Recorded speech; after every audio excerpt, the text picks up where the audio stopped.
কায়েম হয়ে যাবে দিন। ঠিক না? সাহস নিয়ে দাঁড়িয়েছ তাই মুক্ত হয়েছে জামিন।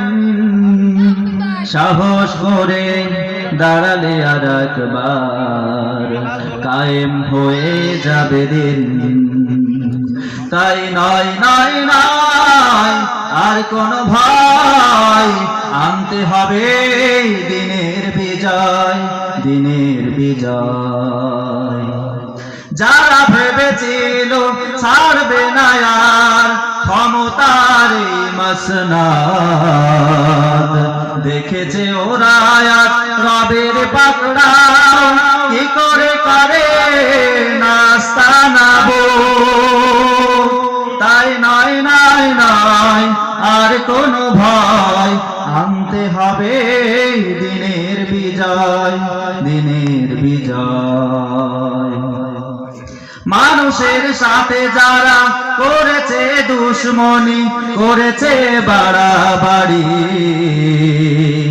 দেশের বুকে তাদের হয়নি তো জায়গা, যেতে হলো মামার বাড়ি। ঠিক না? মানুষের সাথে যারা করেছে দুশ্মনী, করেছে বাড়াবাড়ি, দেশের বুকে তাদের হয়নি তো জায়গা, যেতে হলো মামার বাড়ি। তাই নয় নয় নয় আর কোনো ভয়, আনতে হবে দিনের বিজয়, দিনের বিজয়। কারা খায় যেই মহারব পাঠিয়েছিলেন আবাবিল, আজ তিনি দয়াময় তেমনি আছেন, বদলেনি তো এক তিল। তাই নয় নয় নয় আর কোনো ভয়, আনতে হবে দিনের বিজয়, দিনের বিজয়। সাহস নিয়ে দাঁড়িয়েছ তাই মুক্ত হয়েছে জমিন। সাহস করে দাঁড়ালে আর একবার কায়েম হয়ে যাবে দিন। ঠিক কিনা? সম্মানিত হাজিরিন, আমি আর সময় নেব না।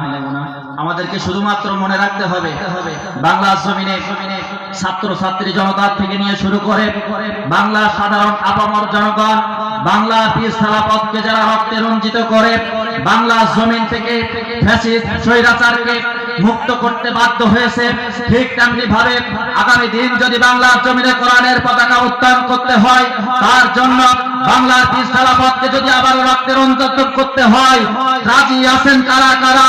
দুইটা হাত তুলে তাকবীর ধরে দিয়ে আমার আল্লাহ পাক রব্বুল আলামিনকে দেখায় দেন। আল্লাহ পাক রব্বুল আলামিন এই হাতগুলোকে কবুল করুন।